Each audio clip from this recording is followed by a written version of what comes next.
கல்லீரலை ஆரோக்கியமா வச்சுக்கிறதுக்காக என்னென்ன வழிமுறைகள் ஃபாலோ பண்ணலாம் டாக்டர்? கல்லீரலுடைய செயல்பாடு வந்து மாறுபாடு ஏற்படும் போது தான் பல நோய்கள் உருவாகுதுன்னு சித்த மருத்துவம் சொல்லுது.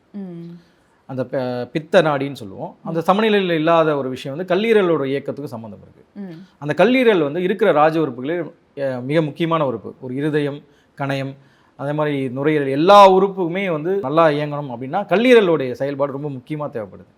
அந்த கல்லீரல் நம்ம வந்து ரொம்ப பாதுகாப்பாக வச்சுக்கணும். கல்லீரல் வந்து நோய் ஏற்படாமல் வந்து பார்த்துக்கிறது ரொம்ப மிக முக்கியமான ஒரு விஷயம். அதுக்கு வந்து பார்த்தீங்கன்னா கல்லீரல் என்ன மாதிரி வேலைலாம் செய்யுதுன்னு பார்த்தீங்கன்னா, நம்ம உடம்புல வந்து நம்ம சாப்பிட்ற ஃபுட்டை வந்து குளுக்கோஸாக மாற்றி கிளைக்கோஜனாக ஸ்டோர் பண்ணி வைக்கிற வேலை. அதே சமயத்தில் அதில் இருக்கக்கூடிய அம்மோனியா வந்து அது வந்து யூரியாவாக மாற்றுற விஷயம். இல்லை அம்மோனியா வந்து ரத்தத்தில் அதிகமாக சேர்ந்துச்சுன்னா ரொம்ப பெரிய பாதிப்புகளை உண்டு பண்ணும். பித்த நீரை சமநிலையில் வச்சுக்கிறது, செரிமானத்துக்கு தேவையான எல்லா விஷயமும் கல்லீரல் இயக்கம் வந்து பண்ணுது. இந்த மாதிரி பல்வேறு விதமான பணிகளை இந்த கல்லீரல் செய்து அதை ஆரோக்கியமாக பார்த்துக்கணும்னா தினசரி உணவுகளில் வந்து சில மாற்றங்கள் நம்ம பண்ணாலே போதும். உதாரணமாக தனியா வந்து அதிகமாக உணவில் சேர்த்துக்கிறது. ஏன்னா தனியாவில் வந்து கல்லீரல் இயக்கத்தை சமநிலைப்படுத்தக்கூடிய தன்மைகள் அதிகமாக இருக்குது. கல்லீரலுடைய இயக்கத்துக்கு வந்து தேவையான ஒரு விட்டமின்ஸ்லாம் அதில் இருக்குது அதில் தனியாவில். அதே சமயத்தில் கொத்தமல்லி தழையை வந்து தேங்காயோட சேர்த்து அரைச்சி ஜூஸ் மாதிரி கொடுக்கலாம். இது வந்து நீங்கள் ஒரு வாரத்தில் ஒரு 3 நாள் வந்து இதை வந்து சாப்பிடலாம். கொத்தமல்லி தழை, தேங்காய், அது வந்து தேங்காயும் கொத்தமல்லி தழையும் வந்து அரைச்சி ஜூஸ் மாதிரி வந்து சாப்பிடலாம். கூட கொஞ்சம் புதினாவும் சேர்த்து ஆட் பண்ணி சாப்பிடலாம். இந்த மாதிரி நாங்கள் சாப்பிடும்போது என்ன ஆகும்னா, ஒரு தொடர்ந்து வாரத்தில் ஒரு 3 நாள் அந்த மாதிரி எடுத்துகிட்டு வரும்போது கல்லீரலில் கொழுப்பு படிகிறது வந்து குறையும். கல்லீரல் வந்து ஒரு செல்ஸை வந்து புதுப்பிக்கிற மாதிரி ஒரு தன்மையை வந்து உண்டு பண்ணும். இது வந்து ரொம்ப அற்புதமாக வேலை செய்யும். நீங்கள் கிராமப்புறங்களில் பெரும்பாலும் நிறைய பேர் சொல்லுவாங்க ஆவாரம்பூ வந்து சொல்லுவாங்க. இந்த ஆவாரம்பூ வந்து உணவில் வந்து அதிகமாக சேர்த்துக்கலாம். ஆவாரம்பூ பொரியலாக சாப்பிட்லாம். ஆவாரம்பூ வந்து தண்ணியில் கொதிக்க வச்சு கூட சாப்பிட்லாம். ஆவாரம்பூ பொடியை வந்து பயன்படுத்தலாம். கல்லீரலில் பெரிய நோய்கள் வராமல் தடுக்கக்கூடிய தன்மை வந்து இந்த ஆவாரம்பூக்கு இருக்குது. நம்ம சொல்லுவோம் அந்த சிலருக்குலாம் வந்து பார்த்தீங்கன்னா கல்லீரலில் வந்து கிரேட் 3 ஃபேட்டி லிவர் லெவல்லாம் போகும். அதெல்லாம் தடுக்கக்கூடிய தன்மை வந்து இந்த ஆவாரம்பூக்கு வந்து இருக்குது. ஆவாரம்பூ பயன்படுத்தலாம். அதோட முக்கியமானது வந்து கரிசலாங்கண்ணி, மஞ்சள் கரிசலாங்கண்ணி. கல்லீரலுக்குன்னு சொல்லக்கூடிய மிக முக்கியமான மூலிகை வந்து மஞ்சள் கரிசலாங்கண்ணி. இரும்பு சத்து நிறைந்த அந்த மூலிகை.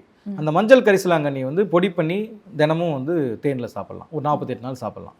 இந்த மஞ்சள் கரிசலாங்கண்ணி பொடி பண்ணி அதை தேனில் வந்து எடுக்கிறது ரொம்ப ரொம்ப மிக முக்கியமான ஒரு விஷயம். கல்லீரலை வந்து ஆரோக்கியமாக வச்சுக்கிறதுக்கான மிக சிறந்த மூலிகை மஞ்சள் கரிசலாங்கண்ணி. இப்போ இந்த லிவர்ல ப்ராப்ளம் வருது அப்படின்னா எந்தெந்த அறிகுறிகள் மூலியமா அதை நான் தெரிஞ்சுக்கலாம் டாக்டர்?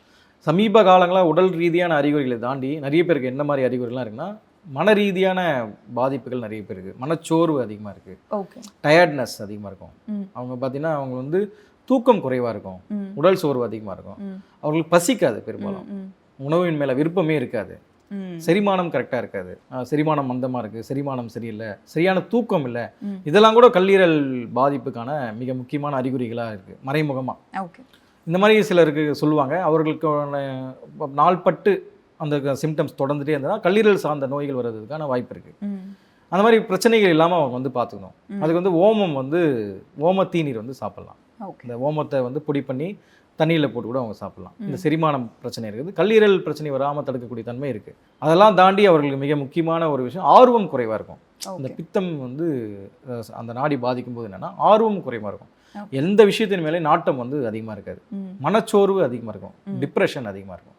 இந்த மாதிரி விதமான பிரச்சனைகள் அவர்களுக்கு வந்து ஏற்படுது அப்படின்னும் போதே கல்லீரல் சார்ந்த நோய்கள் வருவதற்கான வாய்ப்புகள் இருக்குது. அதுதான் அவர்களுக்கு வந்து தினசரி உணவில் வந்து வால்நட் அதிகமாக சாப்பிடணும். வால்நட் அதிகமாக ரெகுலராக எடுக்கும்போது என்னன்னா அதிகமான மனம் சார்ந்த பாதிப்புகள் வராமல் தடுக்கக்கூடிய தன்மை வால்நட்டுக்கு இருக்குது. மனச்சோர்வு ஏற்படாமல் வரக்கூடிய தன்மை வந்து வால்நட் இருக்குது. ரெகுலராக அவங்க சாப்பிடலாம். கீழாநெல்லி சாறை வந்து ஒரு 15 நாளைக்கு ஒரு வாட்டி அவங்க சாப்பிடலாம்.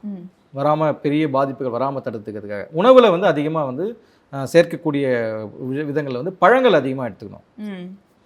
பழங்கள் உதாரணமாக வந்து திராட்சை, மாதுளை பழம், இந்த மாதிரி பழங்கள் வந்து அதிகமாக உணவில் சேர்த்துட்டே இருந்தவங்க இந்த மாதிரி உணவு முறைகளே அவர்கள் வந்து சரி பண்ணிக்கலாம் அந்த விஷயங்கள்.